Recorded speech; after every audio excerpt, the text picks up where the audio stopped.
Hey, what's going on, guys? Flick here. Welcome to episode 3 of our FIFA 19 career mode series with Crystal Palace. Just to recap the series so far, we are still undefeated in the preseason tournament, winning 2 and drawing 1 of our group stage matches, which puts us in the semi-final of the tournament against Mainz 05. We also made our first transfer of the series, bringing in Ayer from Celtic, and he's looked very promising so far, and I'm happy with that center back signing. We also dispersed 2 5-star scouts, 1 to England and 1 to France, and hopefully we can find some high potential players from those countries. But I do want to say I've really enjoyed FIFA 19 so far, specifically career mode. The gameplay has been excellent. If you guys have been enjoying this series so far as well, do leave a like on this video. And if you are new, don't forget to subscribe and turn on notifications. I left you with the question at the end of episode 2 asking what other players you thought I should bring into the club. And I found that some popular position suggestions were wingers and center midfielders. I've shortlisted a few of those players, and I'll be talking about each of them in detail, starting with Jefferson Montero. And I could see this being a realistic transfer because Swansea, being a relegated side from the Premier League, they probably would be more keen to offload some of their players, assuming that they received some good offers. And he looks like a fantastic addition. 4-star skills, 3-star weak foot. He should bring a lot of pace into the team, and I wouldn't be surprised if he would be okay with a squad rotational player role. Yannick Bolasie, this is kind of a no-brainer. Former Crystal Palace player, and he was kind of a fan favorite. He does have 5-star skills once again in FIFA 19 and a 4-star weak foot, so he could play either on the left or on the right for us. We're going to scout him out further and see what his true market value is. Kind of the same logic with Ruben Loftus-Cheek, played for Crystal Palace in the 17-18 Premier League season. Now he's back at Chelsea, and I'm not sure he's going to be a starter for them, so they'd probably be open to transfer offers or, worst case scenario, a loan offer again for this season. Moving on, we have Dorita from the Bundesliga. Not too familiar with this player, but he was suggested, so I added him to the shortlist, and we'll give him an opportunity. Porto, a right midfielder from La Liga, another player that I don't know too much about, so we'll see what his stats turn out to be. Nathan Redmond. Those of you that watched the Southampton career mode back in FIFA 17 will already be familiar with this guy, and I really enjoyed using him in FIFA 17. He hasn't really changed in his overall and potential the last few years, and maybe we can revitalize his career here at Crystal Palace. And finally, we have Sander Berger, and he is a really promising player in FIFA 19. He's gotten a nice little overall and potential boost. 3-star skill moves, 3-star weak foot. He's also 6'5", which means he could be a fantastic player at that center defensive mid position. The only downside to that is we already have Milivojevic at center defensive mid, so we'd probably have to move him up to a center mid role. While we scout out those players, I want to open up a topic that's been pretty heavily suggested in the comment section of the first 2 videos, and it's my decision to start Wan-Bissaka. He is our lowest rated player in the starting 11 by a long shot, 5 ratings lower than Van Aanholt. However, he's played fairly well in our preseason tournament group stage matches, and he does have a lot of potential ahead of him.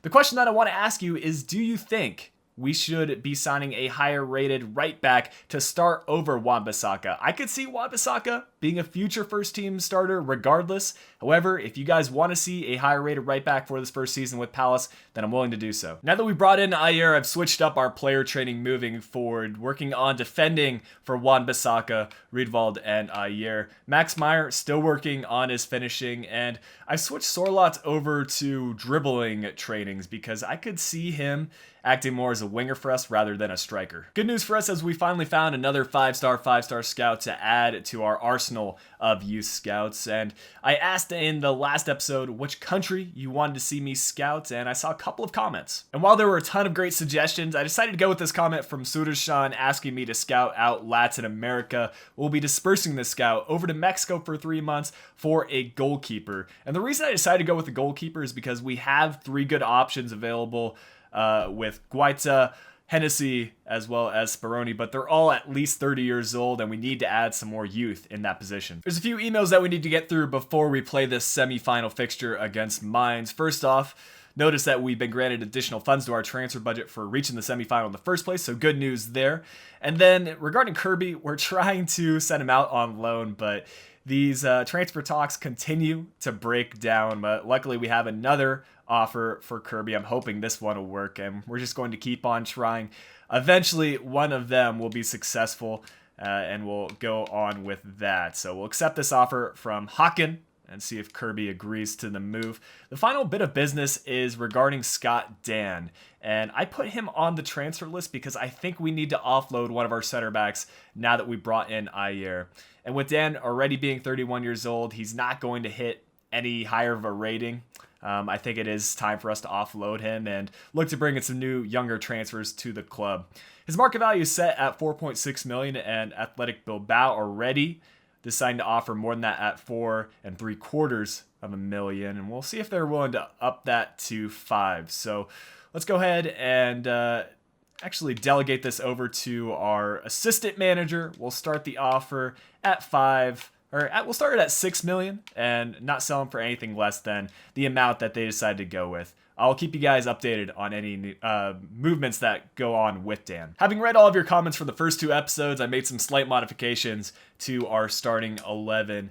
And first, I want to discuss the poll where I asked whether we should be starting Christian Benteke or the player that's been scoring all the goals for us as of late, Connor Wickham. You guys chose to go with Benteke, so he'll be starting for this match. And the other change I made is I brought Koyate to the bench and replaced him with MacArthur. He seems to be a fan favorite among you guys, so we'll give him the starting role for this one. This is the first time we've been presented with starting lineup graphics for our opposition. Mine's choosing to go with the same formation we're using, the 4-3-3-4. For me, the key player in this match is going to be Max Meyer. Of course, he used to play in the Bundesliga for Schalke, so he'll be very familiar with our opposition. An open player here in Townsend, linking up with Meyer, now playing it to the middle. Milivojevic getting his first touches on the ball, looking for a pass in MacArthur. We have Zaha here on the left, and we might let him cut inside. We'll try the through ball effort, and the defender getting in the way of that one. You can see we're able to get to the final third of Mainz, but they're holding strong defensively. Not really generating much on the attack, though. Nice move from Zaha. It ends up working out for us as we find Meyer. He plays it over to Benteke. We're looking for the final through ball. It's Andros Townsend, who had a chance to score. Unfortunately, that was on his weaker foot, and he puts it wide. Nice tackle again from Wan-Bissaka. That's why I like to start him, and why I'm okay with him playing a starting role for us. Benteke. Nice drag back to beat one defender. Over to Townsend. He's going to fire this off with his right foot. We just continue on missing the mark. I need to find a way to get it on Townsend's left foot, and that's just a matter of me adapting my play style. Big news there, as Icardi has been transferred over to Real Madrid for roughly 100 million. Here's a nice run from MacArthur. He's going to link up with Zaha as we have Benteke here in the middle. A nice pass to find him. Benteke will fire off an effort. The defender getting there first, though. Probably the best chance we've had so far. As Andros Townsend still with it. A fake shot trying to get it on his left foot. Gets dispossessed. And this attack will come to an end. Stats-wise, we have been the better side. 4 shots, only 1 of which on target, though. Slightly having the possession advantage with 51%.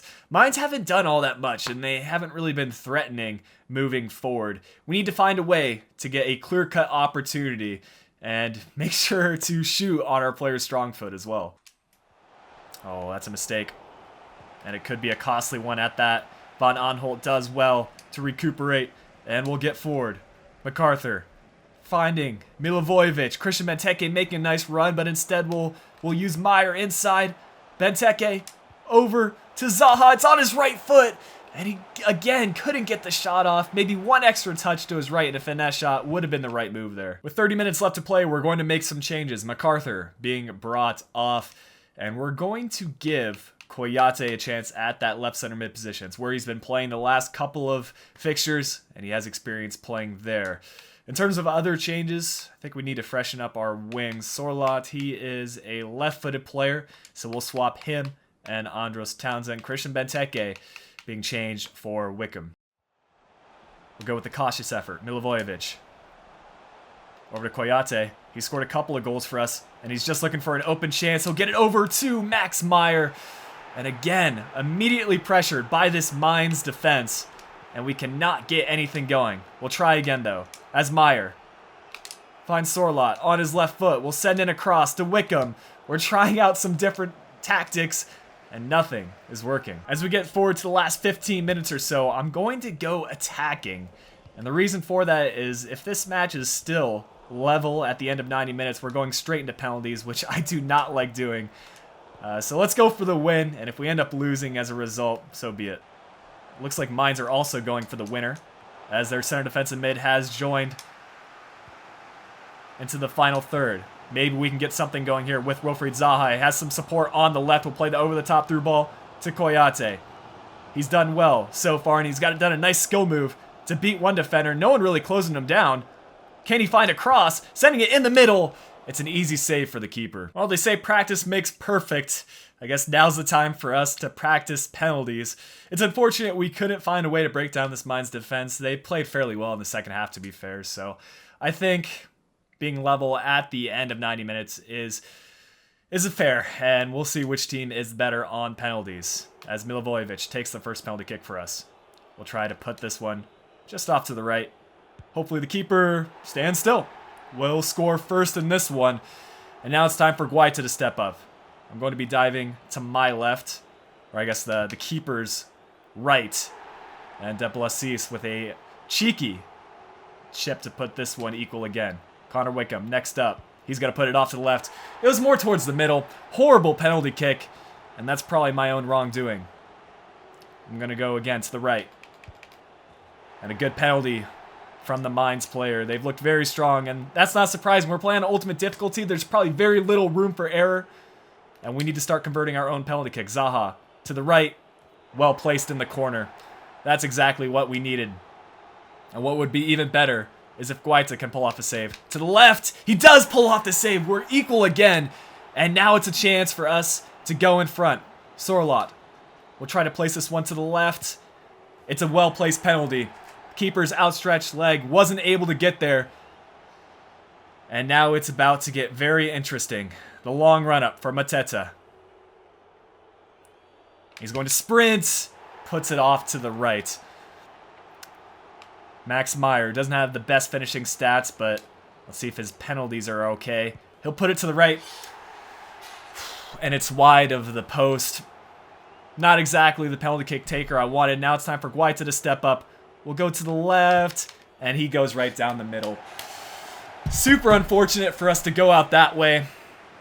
We did miss 2 penalties, though, and you know what? I'll take the blame for that. Looking at the player ratings, Max Meyer picked up man of the match despite missing that final penalty kick. I'm not sure about the logic behind that, but a well-played game for Mines. They stuck true to their formation, and they played very well defensively. And it looks like the final of this European International Cup will be Mainz versus Leipzig, a Bundesliga battle. It looks like the board's not too unhappy with our performance in the preseason tournament. They wish that we reached the final, but the most important thing for me was just getting a feel for how the players play, and I think we achieved that. We have a solid starting 11 moving into the Premier League season, and hopefully we can pick up some good results early on. We have been granted $2.64 million to our transfer budget. We'll absolutely take that, and a loan offer for Wan-Bissaka. I am going to be rejecting this because although we don't know what Wan-Bissaka's role will be, he's either going to be a starting 11 player or he's going to get sporadic playtime. I don't want to loan him out. No surprise here, as Kirby's loan move was once again rejected. I think we'll need to wait for a English club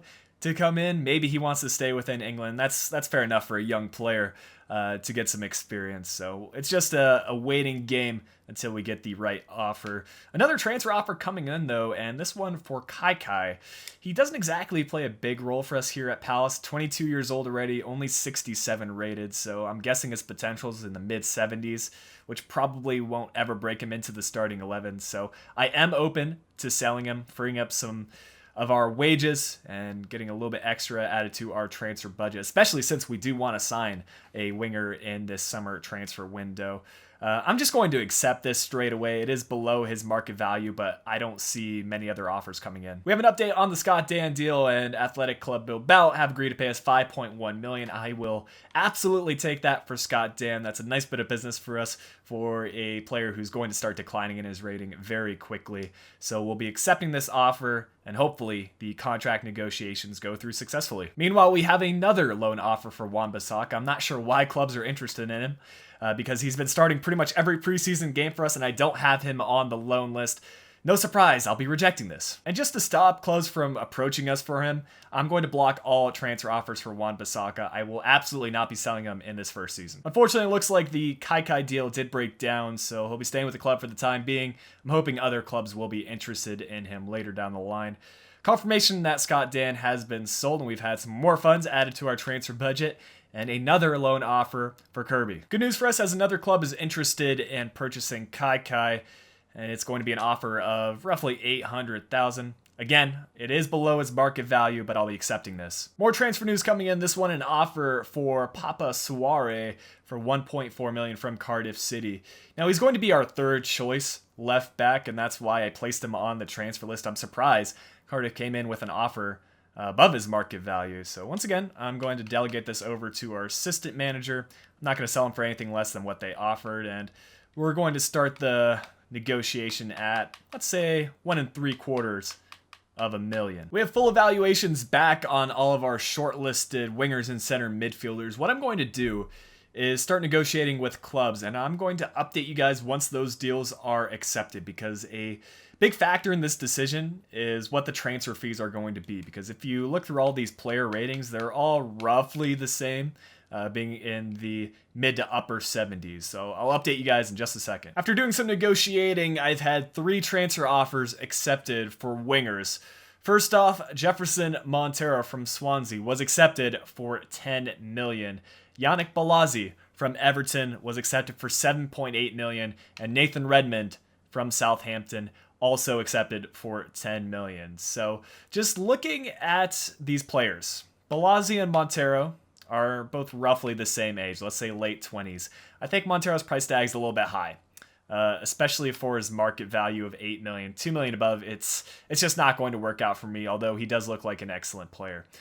Yannick Bolasie, he's definitely approaching the peak of his career, but there's the nostalgia factor with him being a former Crystal Palace player, and in terms of his technical ability, let's actually take a look at that in our shortlist. He does have 5-star skill moves and a 4-star weak foot, which means he's going to be versatile for us if we need to play him on the right flank, or if we're going to play him on the left flank and have him cut inside. I could really seeing him being a good player for us. The one factor that makes Redmond stand out is the fact that he's 24 years old, so he has room to grow. With that said, he only has 3-star skill moves and a 3-star weak foot, so he's pretty limited in his ability. He can really only play on the right, which means, in preference, I'm going to go for Yannick Bolasie, Nathan Redmond, and then Jefferson Montero. If Bolasie agrees to the contract conditions and he's okay with either an important first-team player role or a squad rotational player role, we're going to go ahead with him. And we'll start the negotiations right away with the important stuff, the squad role. And I'm going to start negotiations at a rotational player role. I have a feeling he's not going to be okay with that, and he wants to be an important first-team player role. That's what I expected, and I'm willing to make that work. I could see him getting a decent amount of play time, and enough for him to stay happy, whether that be playing him pretty frequently in cup matches, whatever it may be. So let's accept that term and get into the length of the contract. He's already 29 years old, so I don't want to sign him on a long-term deal. Let's say 2 years. He might want to go up to 3, and they're fine with a 2-year deal. Good news for us there. We're going to disregard the release clause and go into the salary expectation. He wants to earn $50,000 a week, as well as a huge signing bonus.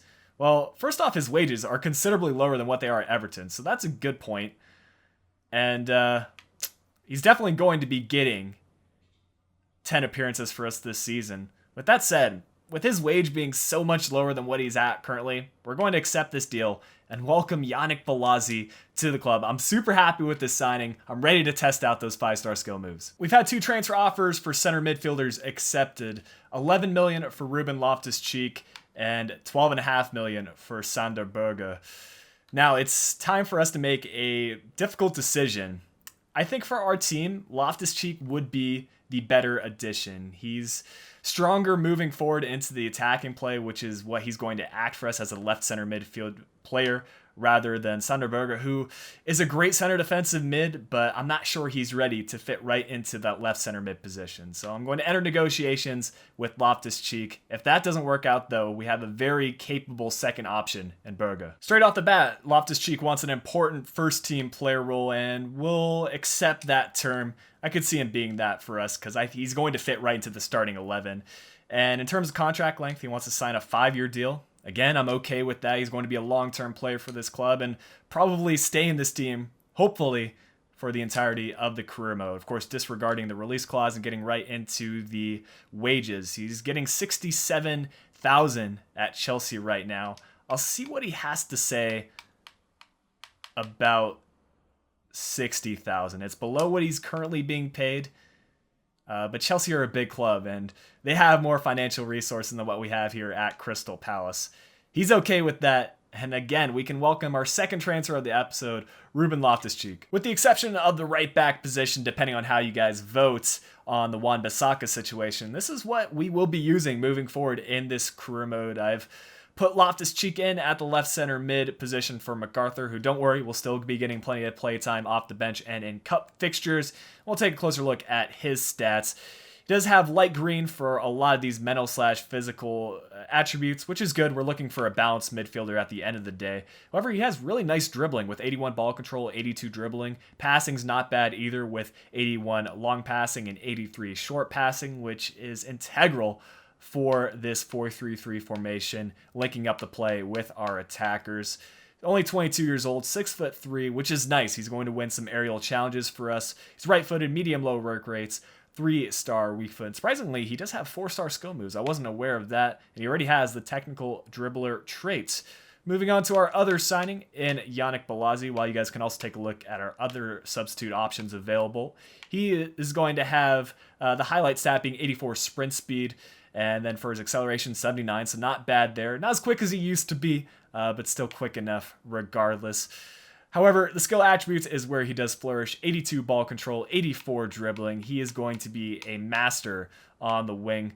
6'2", can play left mid striker or right mid for us. Right-footed, high work rates, 4-star weak foot, and of course the 5-star skill move set on him. Has the flare trait and technical dribbler trait. Looks like we're not done quite yet with transfer offers of our own. Cardiff City have agreed to pay $1.55 million for Papa Soare. We'll get a little bit extra in our transfer budget, and I'll talk about that just in a little bit. Just make sure you guys are fully aware about the situation with the right back signing, and also offers coming in for Hennessy.